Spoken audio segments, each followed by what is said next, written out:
Hello, welcome to Jennifer's Magic Book Club. Today I am here to read a novel which is called The Science of Breakable Things. I'm going to continue reading from assignment 22, page 138. Let's start. He said. Twig rolled her eyes. Oh, come on, nobody's in here. But see, look, Twig said, and then she turned back to the bathroom and shouted, Hello, anybody there? Twig, I hissed. Quiet. Derry still hesitated, and Twig threw her arms in the air, exasperated. Don't be such a worry rat. So we both followed her into the girls' bathroom, and Derry's face turned dark red. He kept his eyes glued to the floor. All right, Twig said, walking to the window by the sinks and tiptoeing to push it open. It was higher up and much smaller than the classroom windows, but we'd still be able to drop our eggs out of it. I tiptoed and tried to see outside. Yeah, this could work. Relief bloomed inside me. Guys, Derry said, this is just a bathroom. Twig squinted at him as if something were seriously wrong with him. I mean, really, he's supposed to be the smart one. Yeah, Derry, she said slowly, it is, but I mean, he cleared his throat and looked around and then looked at the ground and then looked around again like he couldn't help it. You guys don't have couches. I blinked at him. Does your bathroom have couches? No, the boys' bathroom doesn't. It's just that all the guys say. We stared at him. Never mind, he said. Anyway, I said after a few seconds of awkward silence. I pulled my backpack off and carefully took out each egg contraption. Thankfully, they were all still intact. We'll drop all 6 of these eggs. It would been better to use Mr. Neely's windows, obviously, because we could spread the eggs apart, but we'll just drop them on top of one another. I guess that will be fine. Derry cleared his throat, and Twig sighed, partly annoyed and partly amused. What, Derry? I'd never seen him look so out of his element.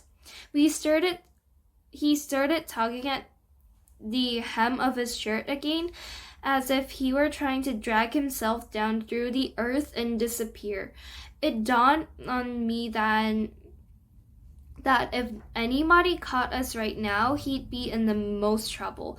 Derry, I said, you can wait down by the crash site if you want.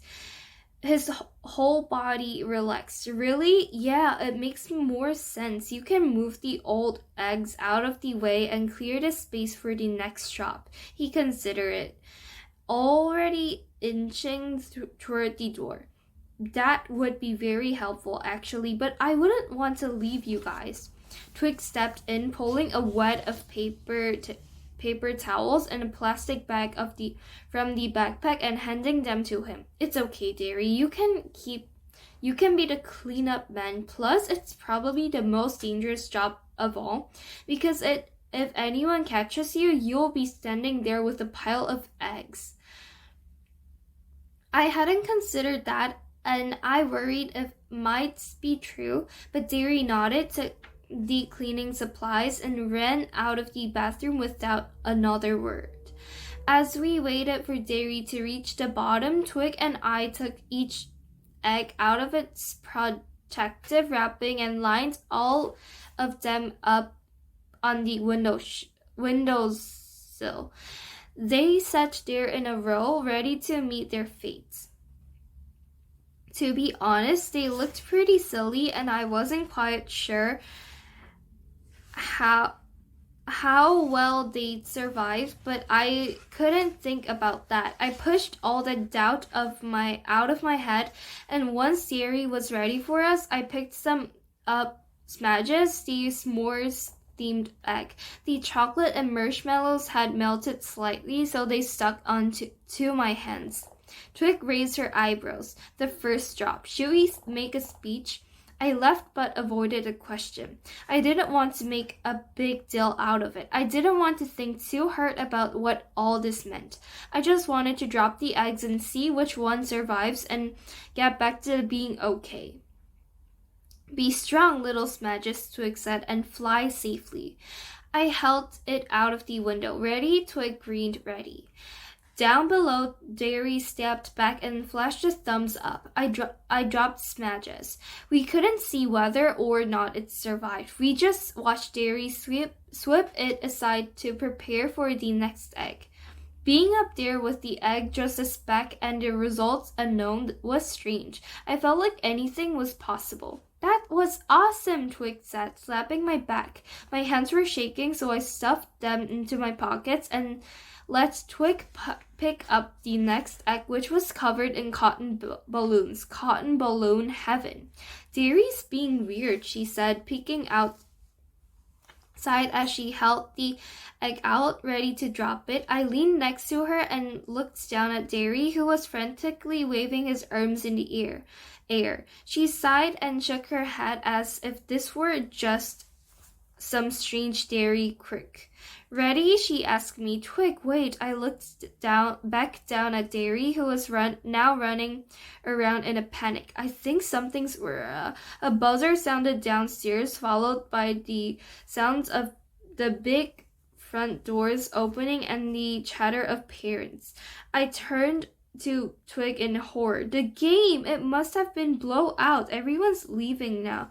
Already? Twig stared back at me, frozen with her arms still dangling out the windows, finger clamped around cotton ball heaven. It's okay, I said, more to myself than to her. It's okay. They're all going to exist through the front, and nobody has any reasons to walk around behind the school. We just need to run down, clean up, and get out of here before anybody sees us. Twig nodded. Right.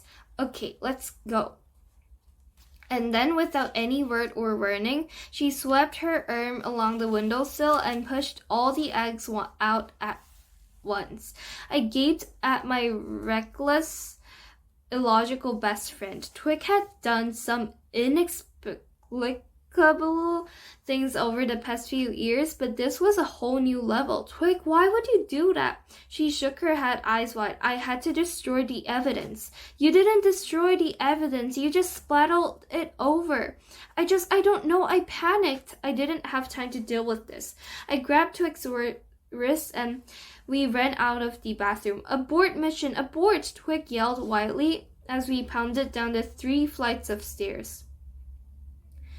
I hissed at her to be quiet and we rushed out the back doors to meet Derry. So I'm done reading till page 142 with assignment 22.